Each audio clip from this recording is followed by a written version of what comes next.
مشاهدينا الكرام، أهلا وسهلا فيكم بحلقة جديدة من حلقاتنا الأسبوعية رواد الأعمال. ومثل ما عودناكم في كل حلقة أن نستضيف رجال أعمال مميزون وشخصيات بارزة أيضا، وقصص نجاح كان لها دور في تغيير وصناعة المستقبل. تعالوا نتعرف مين هي الشخصيات اللي حتكون معنا اليوم. انتظرونا.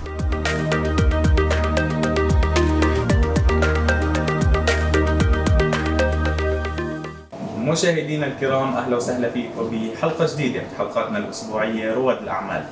ومثل ما عودناكم في كل حلقة أن نستضيف رجلا مميز، ومن زاوية رجال الأعمال رحبوا معي بالأستاذ وسام عكاوي، صاحب مجموعة في فياستا هولدينج جروب. بداية أسعد الله أوقاتك أستاذ وسام. أهلا وسهلا فيك. أهلا وسهلا. أهلا وسهلا. طبعا أستاذ وسام، بالبداية بحب أتعرف عليه ونعرف أيضا السادة المشاهدين أكثر بحضرتك وعن بداية حياتك العلمية والعملية. تفضل. أنا مهندس معماري. المشوار عمره 26 سنة، بلش من بيروت. طبعا كنت بعدني طالب جامعي، وصدفة بلشت المشوار تبع فياستا، بلش بصدفة وبلش بفرصة، وبعدين استمر بجهد وبنجاح. عمره 26 سنة مثل ما قلت لك. من مكنة طباعة على البالونات بلش المشوار بطريقة غير متوقعة، ولكن كان في إصرار لنطور هالمجال. موضوع البالونات اتطور بلبنان، وكان الفكرة الأولى للبالونز ديكوريشن بلبنان بعالم الإيفنتس. حلو. وهذا الشيء فتح عيوننا على عالم الإيفنتس بشكل عام as an industry يعني. فتطور الموضوع من طباعة على البالونات لتوزيع للجملة، لوكالات، لمدرسة تدرب السوق على هالمجال هيدا. لانتشار محلات في لبنان وفي العالم العربي، الأردن، سوريا والجي سي سي. طبعا هالموضوع اتوسع بشكل كتير كبير وصار مهنة تخصصنا فيها بشكل كتير كبير. ومن بعدها كان عالم الايفنتس، اخذنا على الالعاب الناريه، تخصصنا وتدربنا بالالعاب الناريه الاندور والاوتدور. حلو. واللي سينكرونايزد مع الميوزك. الهندسه واللي هي طبعا العشق والباشن تبعتي اخذتني على مجال صناعه ديكورات الفلين، يلي كمان تخصصنا فيه. دائما كنا رواد بهالمجال هيدا. دائما كانت البدايه من لبنان والانتشار كان على الدول العربية. ولكن هالموضوع هيدا بلش بشركة بسيطة اسمها فياستا. والاسم كان كمان بداية مع البالونات وتوسع.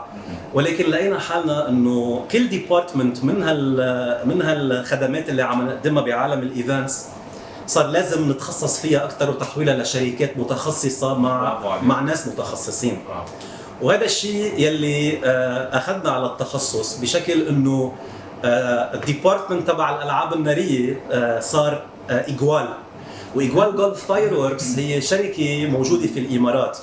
من 7 سنوات وجهنا خارج لبنان على السعوديه وعلى الامارات، ويلي هن يعتبروا هالدولتين هن ارض خصبه.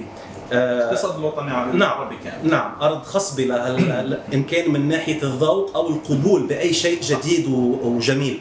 صح.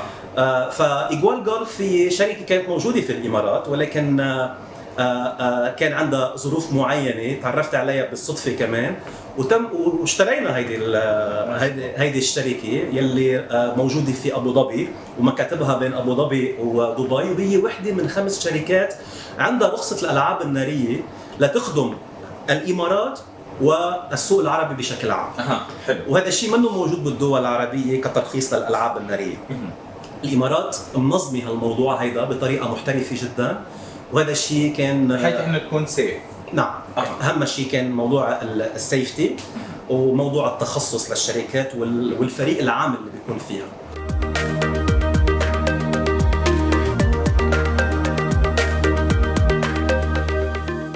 أعزائي المشاهدين، أهلا وسهلا بكم في حلقة جديدة من برنامجكم الوطني رواد الأعمال. واليوم اخترنا لكم كفاءة متميزة من جمهورية مصر العربية الحبيبة. اخترنا لكم السيد محمد نبيل بدران صاحب شركة TMF الأوروبية للأساسات. بداية أسعد الله أوقاتك. أهلا وسهلا. أهلا وسهلا، شرفتونا. الله يخليك. لنا الشرف سيد محمد. اليوم حابين نتعرف عليك أكثر ونعرف السادة المشاهدين من هو محمد نبيل بدران مع حفظ الألقاب. محمد نبيل بدران مهندس، دارس هندسة في مصر، جامعة القاهرة. تواجدت في الإمارات من 2010 تقريبا، حوالي 10 سنين، وشغالين في المجال ده من يعني في المجال اللي احنا هنتكلم عليه دلوقتي من أيام أجدادي، يعني من سنة 55. ما شاء الله، جميل جدا باشمهندس. اليوم لو حكينا يعني التأسيس كان من قبل الأجداد والآباء، يعني مظبوط. الشركة الخاصة بحضرتكم والأعمال الخاصة بحضرتكم. جميل. أنت بدأت بالعمل في هذا المجال بسنة 2010. لو حكينا اليوم ما هي الخدمات التي تقدمها TMF الأوروبية للأساسات للعملاء؟ احنا شركة مقاولات، بنعتمد مبدئيا يعني على التدعيم التربة والأساسات. مثلا لو في بناية مثلا عندك 70 دور أو 80 دور، في أنواع من السويل أو التربة ما تقدرش تستحملها، يعني احنا بشرح لك عشان كل الناس تستوعب. فاحنا بنضطر، يعني مش بنضطر، يعني احنا بنقدم بالماكينات بتاعتنا ان احنا بننزل لغاية الطبقة اللي هي الصخر اللي تقدر تتحمل احمال المبنى كامل. ده نوع من احنا شغالين فيه. نوع تاني، انت مثلا محتاج، حضرتك محتاج باركينج، تعمل باركينج او بيزمنت تحت الارض، من اول 2 بيزمنت لغاية 4 بيزمنت 6 بيزمنت. طبعا ما تقدرش تحفر الارض مرة واحدة، فبنضطر ندعم جوانب الحفر. وبعد كده بنقدر ننزل نحفر لغاية المنسوب اللي احنا عايزينه، ممكن نوصل لغاية 16 أو 20 متر. طبعا احنا بنقدم في الشركة عندنا طبعا كل الباكج كاملة، تصميم، تنفيذ، خرسانات، حديد، كل شيء. بس بعد ما بتوصل للمنسوب اللي انت محتاجه، بنبدأ نطلع بالأسقف لغاية الباركينج، واحنا هنا بينتهي دورنا ان احنا بنبقى، يعني احنا بنشتغل اي حاجة سبستراكشر او اللي هو تحت منسوب الارض او الاساسات عامة. جميل جدا. يعني كل ما يتعلق بالاساسات هذا من ضمن واطار اعمالكم. مظبوط. ما هي انجازاتكم، اعمالكم داخل دولة الامارات العربية؟ والله طبعا احنا يعني بنعتبر الامارات طبعا بلدنا الثانيه، وبنحب الشعب الاماراتي جدا يعني. والحمد لله الشركه اخذت نجاح كبير في الامارات، ما شاء الله، الحمد لله. من ضمن عملنا، يعني احنا مثلا عملنا ديرة مول اللي هي في جزيره ديرة. اشتغلنا ايضا في اوتيلات كتير، زي فنادق كتير، كراون بلازا في مارينا ده مثال، اوتيل ماريلاند عند داون تاون برج خليفة، غير التاورز اللي بتبقى ريزيدنشال تاور وكوميرشال مكاتب وكل الاشياء دي.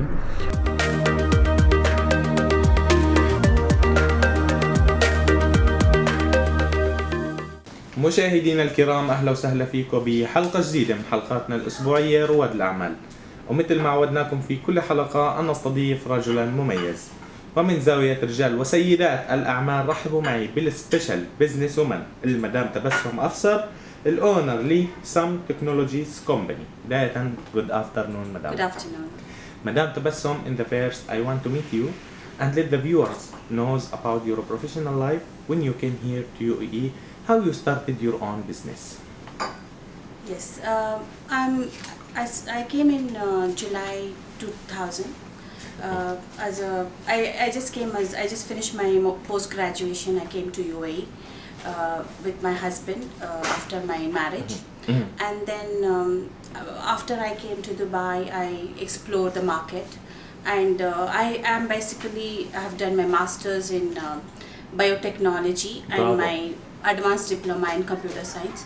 So I could not find much opportunities in terms of biotechnology because UAE was not having much of the scope on biotechnology. So I started exploring more on my computer field. and I started learning, the training. I went to one company for the training in Java and Oracle DBA. Java, of course. And then after that, they themselves offered me a job after looking at my caliber and the things which I was doing for the company. Yeah. So within a month, I was hired by that company, and then from there my job journey started. So I started learning the programming, coding, and the training was going on. And from there I got a lot of opportunities from different companies, and I went to different companies like Arab Wide Web, then Gulf International Services. I was the first one to launch 2 portals called alkhadam.com and jobdirection.com. They were the unique portal, first time in online maid booking was done, and online job direction was done. It was a portal where people can hire the people online, shortlist them, and recruit people. That was the first portal we launched after beta.com. And I was the complete I programmed the complete site, and I had designed the complete architecture of that website. And I also contribute myself to much of the Emiratization that time, helping. And even I was aired in Dubai channel that in 2003. I was aired in Dubai channel. Wow. And after that, I have been also worked with HP for some time. Then when I started to planning my own family, then I started my own company, which is Some Technologies. So we started this company in 2003, and then from there my new entrepreneurship journey started. I started working for different clients. I have worked for more than 2,000 clients. So the difference between me and other is I'm very passionate, I'm very dedicated and committed to the company. So I have always tried to be honest and transparent with the clients. This is one thing which I always work on, and that is one of the best thing which has happened with me, that clients trust me because of this honesty and my this is the reason of contribution. success. Yeah. This is the reason of success. Yeah. Of course, this is the base of any work. Exactly. When you treat the people, Yeah. it should trust each other. Exactly. And, Yeah. And I'm very transparent with the clients in terms of providing solutions. I don't hide things, and I always try to give solutions to the clients in such a way that they get benefit out of it. Return on investment is more important. So I always try to work with the solutions and give consultation in terms that they should get return on investment. So there are a lot of companies, competitions is there because we are into e-commerce websites. We do digital marketing. yes, this is what I want to know, Yeah. and let the viewers know about your services. What Yes. you provide from A to Z. Yeah. Let the viewers know. See, we are Some Technology is an IT company. We are providing website design and development. We are doing branding and solutions. We are doing digital marketing. We are doing cyber security, and any kind of we also have our own dedicated hosting servers. See, we are also working with cyber security because this is very, very important part of every company now. Lot of fraudulence happen. A lot of problems are happening in each and every day's life. So we are providing solutions to many companies to safeguard their servers, to protect their servers from malwares, phishing attacks, and DDoS attacks. So we are all providing solutions to that. And apart from that, we are one of the leading company in designing e-commerce websites. So we have done a lot of e-commerce websites which brings online platform to the people to buy online.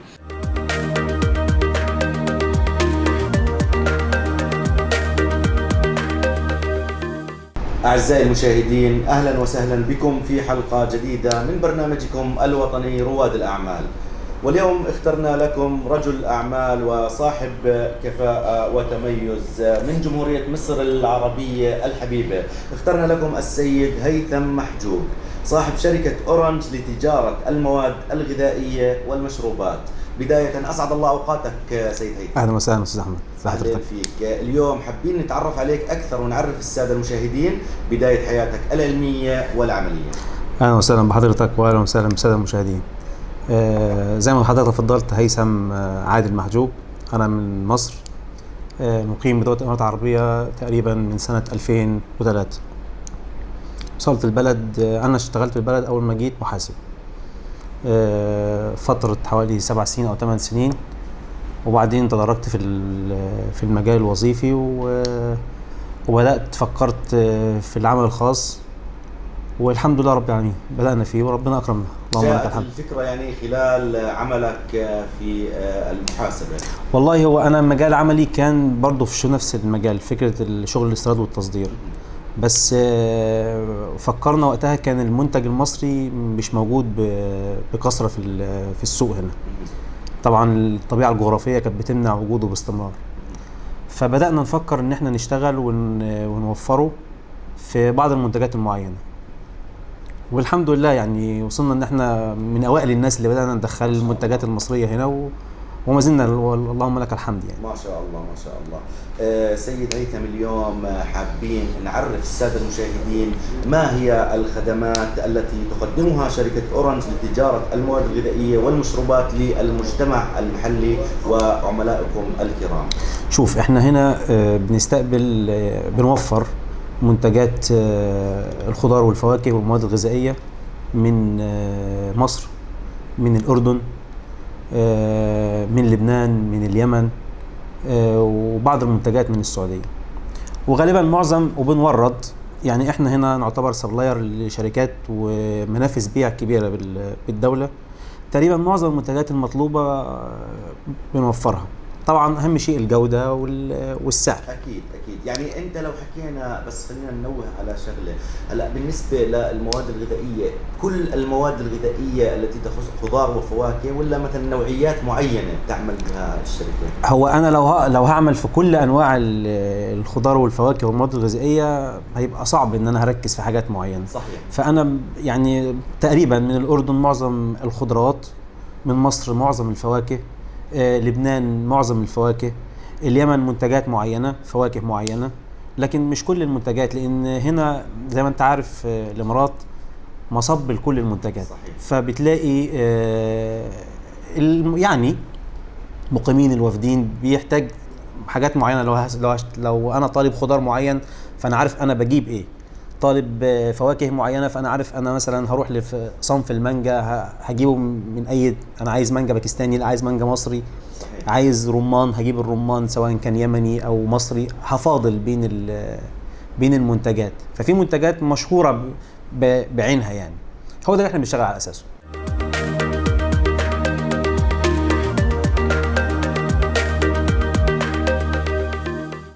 مشاهدينا الكرام، أهلا وسهلا فيكم بحلقة جديدة من حلقاتنا الأسبوعية رواد الأعمال.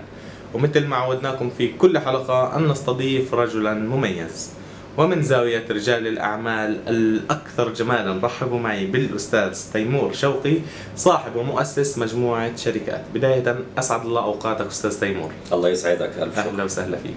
طبعا بالبداية بحب أتعرف عليك ونعرف أيضا السادة المشاهدين أكثر بحضرتك وعن بداية حياتك العملية في دولة الإمارات. تفضل. الشرف لينا طبعا. بسم الله الرحمن الرحيم. أنا اسمي تيمور شوقي، مؤسس لمجموعة شركات كلها عاملة في دولة الإمارات، صار لها أكثر من 20 سنة ما شاء الله. وأول شركة في المجموعة، ودي اللي احنا بنتشرف بيها على طول لأن هي أكبر شركة في المجموعة، شركة اسمها IT كورنر الإمارات.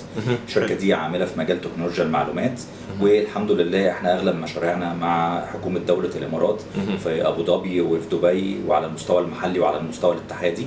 والحمد لله في الفترة اللي فاتت قدرنا نثبت نفسنا وعملنا مشاريع الحمد لله حازت على قبول وإعجاب، وعملت تأثير في اقتصاد دولة الإمارات بصفة مباشرة أو بصفة غير مباشرة كمان. وحصلنا الحمد لله على أكتر من جوائز تقدير من أكتر من جهة حكومية برضو على المستوى الاتحادي والمحلي. يعني ما شاء الله عنكم، يعني عاملين بصمة كثير كبيرة في دولة الإمارات. الحمد لله احنا 90% من مشاريعنا مشاريع مع حكومة دولة الإمارات، و10% مع القطاع الخاص. وطبعا بنستفيد من تواجدنا في دولة الإمارات، وعلى وجه الخصوص إمارة دبي كشركة بسمعة إمارة دبي ودولة الإمارات من حيث قوة الشركات وتنافسيتها على مستوى المنطقة إقليميا وعالميا كمان. يعني الحمد لله قدرنا ان احنا من مكاتبنا في إمارة دبي وإمارة أبو ظبي ان احنا فعلا نطلع للعالمية ونعمل شغل مع شركات عاملة داخل الدولة وخارج الدولة، في أوروبا وفي أمريكا وفي منطقة شمال أفريقيا كمان. برافو عليكم، ما شاء الله عنكم. طبعا الآن خلينا نوضح للمشاهدين أكثر عن IT كورنر، عن الخدمات اللي أنتم بتقدموها للمجتمع الإماراتي. تفضل. تمام. هي شركة IT كورنر هي شركة باللغه اللي بيفهمها العامه شركه عامله في مجال تكنولوجيا المعلومات. في التخصص بتاعنا ديجيتال ترانسفورميشن يعني تحول ذكي. النهارده دولة الإمارات هي من أكثر الدول رائدة في عملية التحول الذكي على مستوى العالم، وأنا هقول له مثلا على حاجات يمكن السادة المشاهدين ينبهروا شوية ويندهشوا، اللي هو في جهات كبير جدا حكومية في دول زي أمريكا وفي أوروبا لما بييجوا يعملوا مقارنات معيارية على الجهات الحكومية بيلاقوا إن الجهات الحكومية هنا أكثر تقدما في مجال الاي تي، في مجال تكنولوجيا المعلومات ونظم المعلومات والخدمات الإلكترونية اللي الجهات الحكومية دي بتقدمها على مستوى الجمهور الداخلي والجمهور الخارجي أزواج. فشركة اي تي كورنر شركة عاملة في مجال تكنولوجيا المعلومات، بنقدر نمسك أي نظام أو أي منظومة ونحولها لإلكترونيك سيستم بالبرمجة بتاعته، بالخوادم اللي بينزل عليها، بتأمين المعلومات، وده قسم عندنا قسم متخصص في مجال السايبر سيكيورتي، ثم من ثم اطلاقها للجمهور وصيانتها.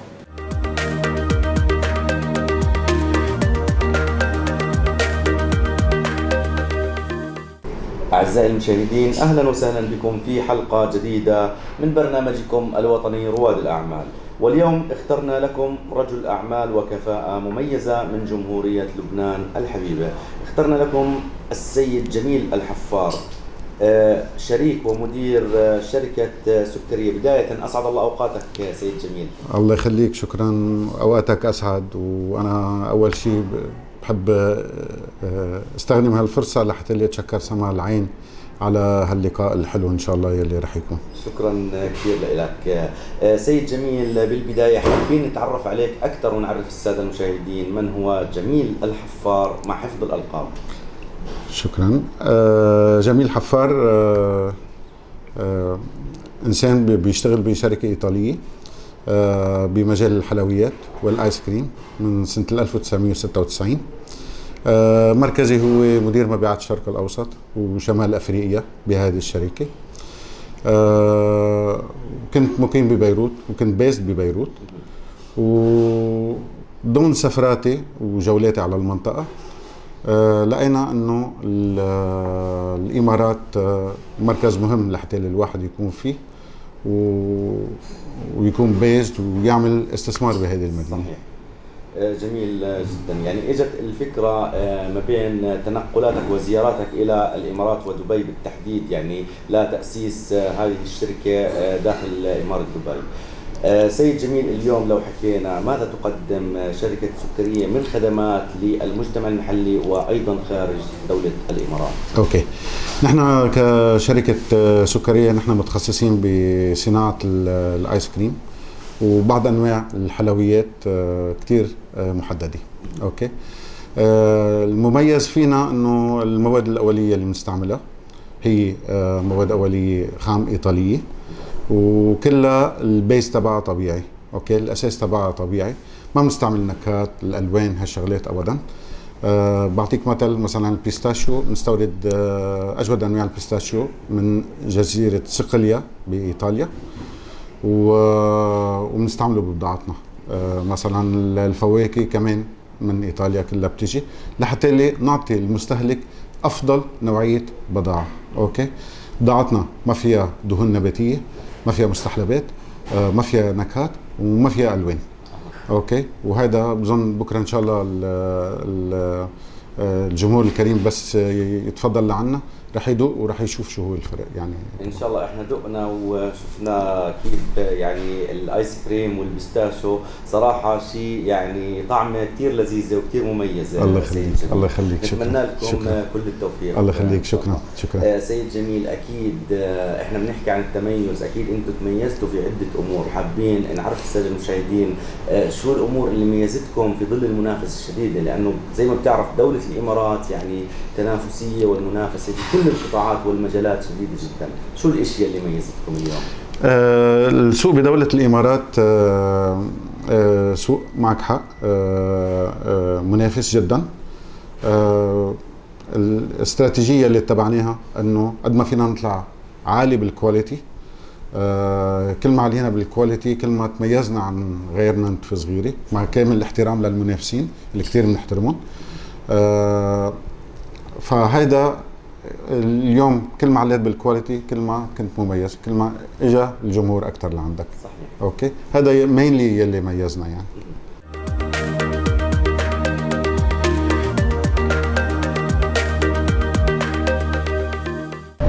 مشاهدينا الكرام، اهلا وسهلا فيكم بحلقه جديده من حلقاتنا الاسبوعيه رواد الاعمال. ومثل ما عودناكم في كل حلقه ان نستضيف رجلا مميز، ومن زاويه رجال الاعمال والسبيشال بزنس مان رحبوا معي بالمستر باسم الاونر لكالي بوكيه ريستورانت. بدايه good afternoon Mr. Basim. Good afternoon. Thank you, Ahmad. Thank you for having me. Thank you. Mr. Basim, in the first, I want to meet you and let the viewers as well knows about your professional life when you came here to UAE, how you started your own business. I appreciate that. So, really, I've been here off and on for 14 years. You know, we started off here really early on, working in the sales and marketing industry, really focused on real estate and development. You know, something that we have a passion for as a family. You know. Starting off in Dubai was really interesting. You know, this is a very fast growing country, so the opportunities I felt are endless. What I did really was I started working, and this is my belief in business, is I started working with a very large company in the beginning, just to gain experience, you know. And so I used their resources to kind of develop my own, you know. After spending enough time with that specific company, I then veered out and opened up my own business, you know. Like any business owner knows, the beginning is not easy, you know, but I just think that if you're determined, you know, and you stay optimistic and you're prepared for issues to arise, then, you know, you have a good possibility of success. Of course. So, Mr. Basim, let us know and the viewers as well about Kali Bouquet services. What's the special meal that you provide to your people? Cool. Yeah, so look, poke is really cool. It's a lot of fun for me, you know. Poke is something I learned when I was living in Hawaii. After doing business in Dubai for a few years, I went back home to the US, and I decided to move to an island in the middle of the Pacific Ocean called Hawaii. Really beautiful place, you know. And I learned a lot from Hawaii, you know, a lot about daily, just beautiful life there, you know. And one thing I was really fortunate to learn was their cuisine, you know. And so poke is a seafood cuisine, and it typically has to do with raw or just necessarily a fresh cubed fish, you know. Most importantly, that it's fresh, number one, you know. What we do here at Kali Poke is we offer a facility where customers are able to place orders from their home or office, and then we actually will deliver their order, but with ice on top of the order itself, you know. So we produce these freshwater ice packs, and every time we send a delivery around town, regardless of how hot it is or how long it travels, it has this ice on top, so it protects it, it makes it safe, and it makes it remain fresh and cold. Yes, very good. So how you make your restaurant different and special than others? Because if we had a look in Dubai, there is a lot of restaurants here. Sure, that's a very good question. So look, the restaurant business, every business I feel has to have its own niche, you know, its own specialty, you know, to stand out, you know. Ours has always been that we, just like many other restaurants in our category of poke or raw fish, very fresh, you know. But I don't think that's just enough, you know. I think that you have to have excellent customer service, you know. I think those two things go in hand, you know. What we've done is really focus on the customer experience. So for us, when we receive an order, our prep times and our delivery times are very important, you know. So we try our best to make sure that we get everything together quickly, beautifully done, professionally, and then most importantly, delivered quickly, you know. Yes. Look, the old days, you used to order something online, it would arrive after an hour. That's normal, you know. Yes. Today, people are on demand, you know. They don't have time. They're in their offices, you know. They're here because they want to work and create things in Dubai, and so they don't necessarily have time to just sit and wait, you know. What we've done is created a quick service restaurant that allows us to be able to land at a customer's door in 18 minutes, in 20 minutes, in under 25 minutes. That's really our goal every time, you know. Yes. If it ever stretches outside of that, then immediately we start to look at how we can open locations in those areas so that we can better reach our customers.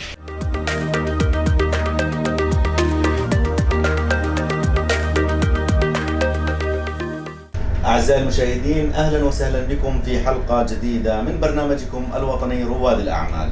واليوم اخترنا لكم رائد أعمال ورجل أعمال مميز من جمهورية مصر العربية الحبيبة، دكتور محسن توما، صاحب شركة أوبشنز للاستشارات الهندسية وإدارة المشاريع. بداية أسعد الله أوقاتك. أهلا بك يا فندم، منورينا والله. أهلا بكم، شرفتونا. أهلا فيك، لنا الشرف اليوم في مقابلتك. واليوم إحنا بنتقابل بمشروع خاص لأوبشنز للاستشارات الهندسية في رأس الخيمة، مشروع نيستو. حابين بالبداية نتعرف عليك أكثر ونعرف السادة المشاهدين. دكتور محسن، بداية حياتك العلمية والعملية. أهلا بك يا فندم، أهلا بك. أنا مهندس معماري مصري، بدأت في دبي من 18 سنة، وخلال ال 18 سنة أنجزنا أكثر من 120 مشروع. ما شاء الله. المشاريع متنوعة ما بين جانب تجاري وكوميرشال وسكن عمال ومالتي ستوري بيلدينج. خلال الفترة اللي احنا قعدناها في دبي اللي هي تكاد تكون خلال 10 سنوات، أشرفنا على كتير من المشاريع الخاصة بالجفرمنت والبرايفت، وبرضه نفس الكلام في راس الخيمة. وده احنا موجودين دلوقتي في أحد المشاريع اللي احنا بننفذها في راس الخيمة، اللي هو مشروع نيستو. مشروع نيستو ده من المشاريع المهمة والحيوية اللي موجودة في راس الخيمة، ويعني أعتقد إن شاء الله بإدارة نيستو هيكون من أهم المولز أو الهايبر ماركت اللي موجود في راس الخيمة. صحيح. اليوم حابين أيضا نتحدث على يعني حجم هذا المشروع. يعني هو مشروع تجاري، مول داخل رأس الخيمة. يعني لو حدثنا عن مساحة المشروع، كيفية يعني إنجاز هذا المشروع. ممتاز. هو المشروع ده بادئ في نهاية 2018، والمشروع عبارة عن أرضي وميزانين وروف مقسمينه. الجانب الطابق الأرضي هو عبارة عن الهايبر ماركت، المناطق اللي خاصة بالريتيل، والمنطقة الخلفية هي مناطق اللودنج والانلودنج. الفيرست الميزانين فلور في مجموعة من المحلات الموجودة ومنطقة من المطاعم، ومنطقة الجارمنت اريا والباك ستور والمانجمنت اللي هي خاصة بنستو. منطقة الروف موجود فيها باركينج، يعني احنا مركزين في المشروع ده على الباركينج، وفي نفس الوقت مركزين على الكوست سيفنج بتاعه. ما عملناش بيزمنت نحط فيه باركينج، وانما استغلينا روف للكار باركينج، واصبح المول في حدود ما يقارب من 450 سيارة موجودة في المول. والمشروع هيبقى تركيزه في الريتيل في الدرجة الأولى أو التجزئة، خاصة نيستو مشروع بهذا الكلام على مستوى الإمارات. يعني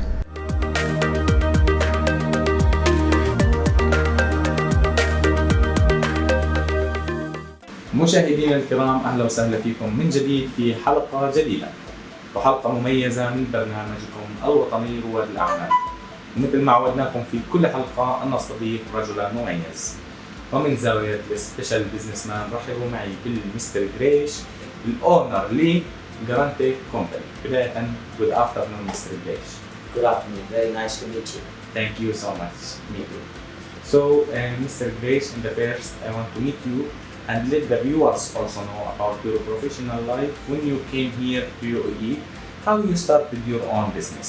We established Grantech in April 2004 with just 2 people in a very, very small office in Dubai, with a primary intention of building high-class and world-class audiovisual solutions. We have, grown up into a full-size organization now with more than 50+ people who are completely dedicated into the audiovisual environment. So we have today customers from all walks of life in each and every industry and each and every vertical, be it education, be it hospitality, be it healthcare, be it corporate, be it banking and finance, be it oil and gas. There's not a single industry that we haven't touched, and we haven't provided the services. We have literally provided services for everything. But this is the thing I want to know. So what's Grantech give services for the UAE market? What's the special product that you have here in your special company? So our focus is on multiple levels. So if you take, for example, one of the popular thing that we do is digital signage. So we have a complete solution that we can provide digital signage, as a service, which means that you can have content that is spread across a certain facility. Could be a shopping mall, could be a school, could be a large university, could be a large government entity where multiple screens are placed and you can manage everything to a central location so that you can pass information. And especially during these COVID times, if you have to take a certain precaution by just click of a button, you can send that information across. And apart from this, we also do typical standard audiovisual integrations, which means we build large boardrooms, conference rooms, large auditoriums, large facilities like multi-purpose halls, cafetoriums. Like we can turn the normal cafe into an integration, what I call as a collaboration facility, thereby turning it a normal cafe to a cafetorium, right? So these are things and innovative solutions that we can do. So we have a full in-house design and build team that can actually take a complete project, including the whole facility that we can build across. That's how we approach the projects.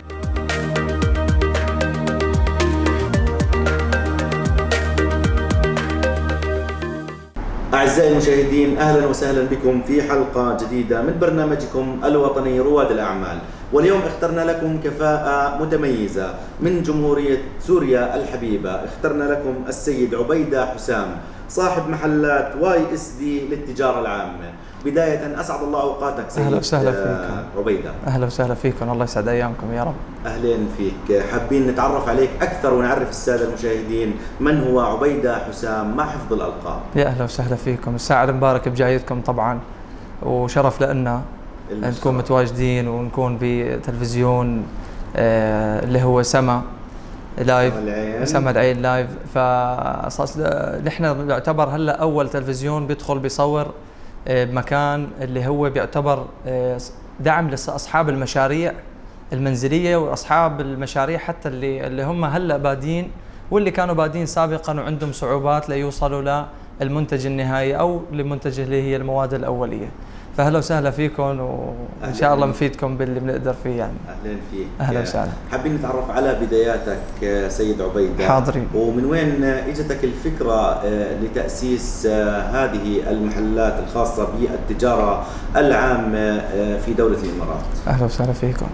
طبعا الأساس الفكرة هاي اللي هي قائمة من تقريبا ب 1982 هو مصنع قائم، بس كنا نشتغل على منتجات نهائية فقط، كنا نبيعها بمحلات ريتيل معينة ومحلاتنا الخاصة. YSD هو أصلا رمز تعريف ليور سويت داي، فYSD هو YSD للتجارة العامة بالجملة، فأنا اختصيت في التجارة العامة وبالجملة على أساس إنه كل شيء بيخص المواد بالجملة تكون بأسعار طيبة تناسب الكاستمرز وأصحاب المشاريع طبعا، ويكون يور سويت داي على الكل كمان. فيطول لي بعمرك. المصنع قائم من زمان وكنا دائما كل فترة نتطور. طبعا التطوير عندنا لله الحمد بيجي البروسيس تبعه سريع، ما كان يجي ببطء. لحتى أنا لو وصلنا لهالمرحلة هي طبعا جهد كبير وفيها كتير سفر وفيها تعب وفيها أدواء وفيها طبعا رأي آراء الناس قبل لا ينزل المنتج. فيعني مش موضوع سهل، مش أي شخص ممكن يجي يدخل يقول لك كومبيتيتور إجا دخل وبلش يصنع نفس المنتجات. بالنسبة لي كعبيدة كصاحب المشروع، أنا بحب أشوف المنافسين، يعني أنا عندي بستلذ بشوفة المنافسين والتطوير على أساس أنا أكون دائما أحاول إني أوصل لمرحلة عالية من الشغل. الله يسلمك. فطبعا المواد تبعيتنا اللي موجودة حاليا اللي هو مركزين عليها هلا بالوقت الحالي اللي هي الكريم فيلينجز والصوصات اللي بتستخدم للمنتجات أو المشروبات الباردة، أو بيسموها بشكل عام اللي هي التوبينج للمخبوزات زي البانكيك الكريب والمشروبات الباردة زي الميلك شيك، حتى صارت تدخل بالايس كريم. فيعني أنا وصلت لموضوع إنه المنتج هذا يدخل لكذا شيء، يعني ما يكون لمنتج واحد او اثنين، يعني لازم يشتري 3-4 منتجات عشان يعمل الفاينل، لا فينه هذا المنتج يعمل فيه تقريبا ما يعادل 5 أو 6 أصناف.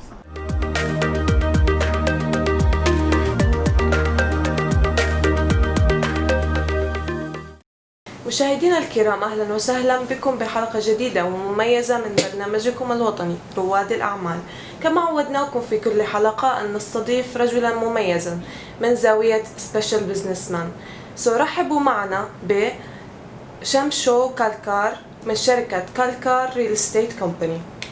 So hello Mr. Kalkar, it's nice to meet you today. Yeah, same here, pleasure to meet you. So we want a little bit of your time to tell us about yourself and explain to the viewers who is Mr. Kalkar.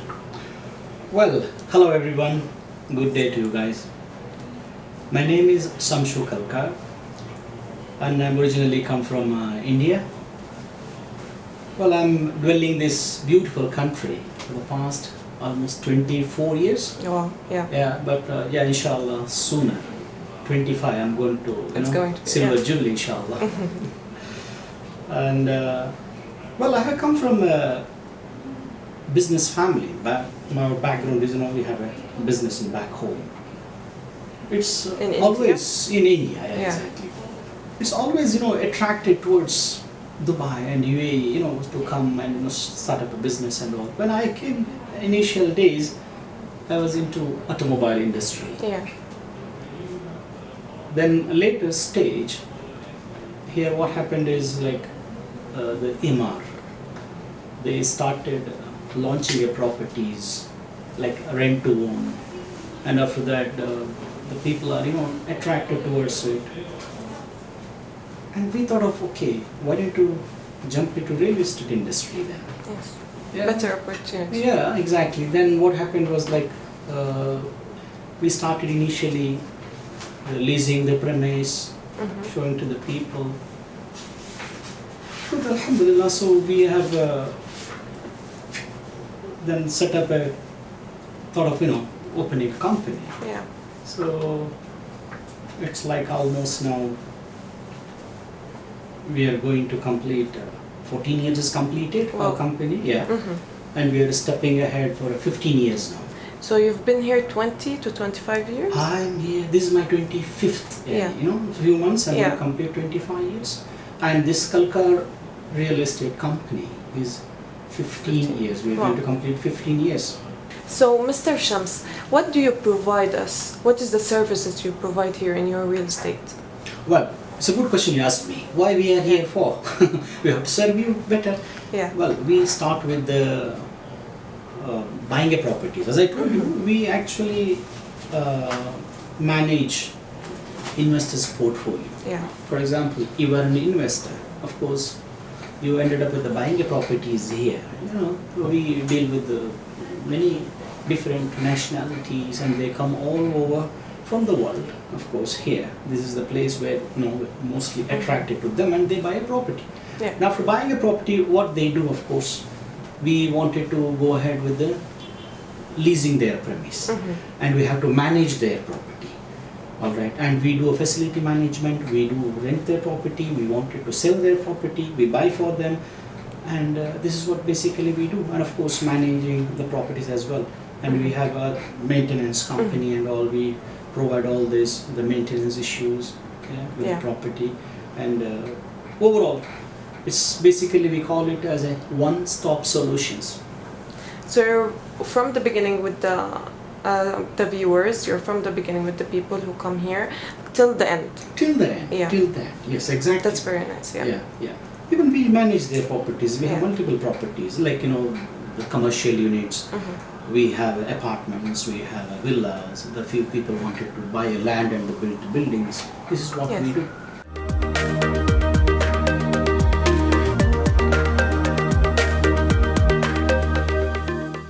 مشاهدينا الكرام، أهلا وسهلا بكم بحلقة جديدة ومميز ببرنامجنا الوطني رواد الأعمال. كما عودناكم في كل حلقة أن نستضيف رجلا مميزا من زاوية Special Businessman. We have Dr. Asif Ali, the owner of the company AK Group.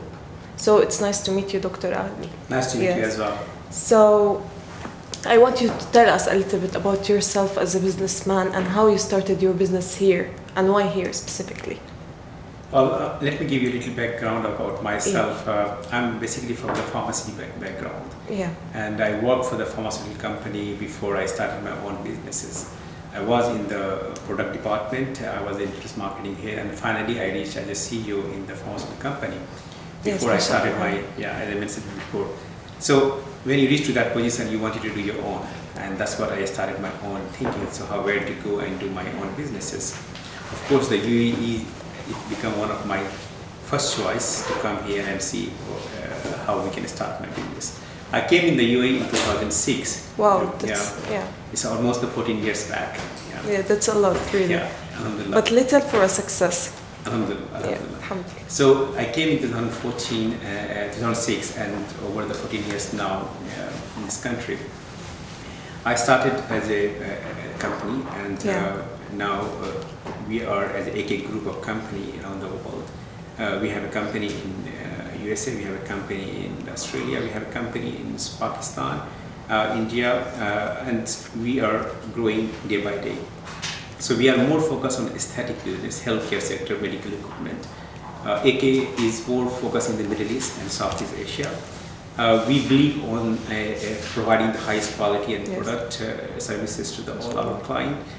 We believe not only in the selling, we also believe in educating our clients, services provided. So when we stand for the AK is a name that provides complete services, educate the doctor, train the doctor, provide the right product in the right way, how to use it. So everything. Alhamdulillah. So that's how we are in. We as a company also came in an idea with, we realized very in 2016 that the digital is going to play the vital role in the healthcare sector.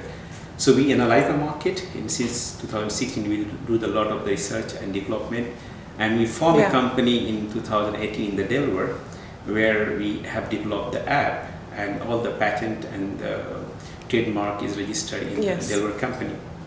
And we came with the app, which is the first app which is creating the digital ecosystem in the globe. Yes, which is a healthcare digital ecosystem, which is very important, which we all are going through the COVID-19 situation. We understand that digital health, how it's going to play a vital role today, especially the telehealth, because you don't want to go, if you have the cough and fever or normal fever, you don't want to go just to the hospital, because if you go to the hospital, there are more chances of the contamination. So you wanted to have that kind of things on the telehealth.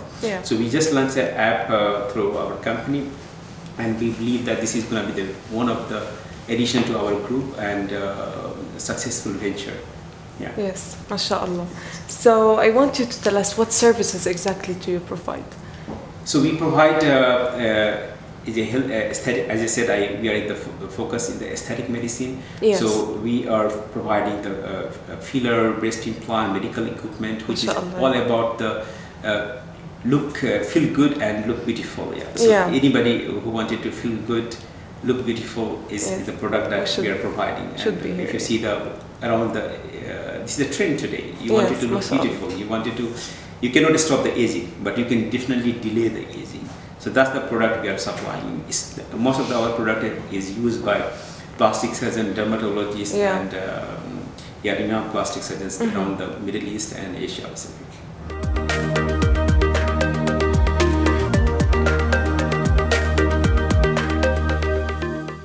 مشاهدينا الكرام، إلى هنا نختم حلقتنا لهذا الأسبوع. تابعونا كل جمعة وسبت على قناتكم سما العين وعلى التواصل الاجتماعي. دمتم بخير وفي أمان الله.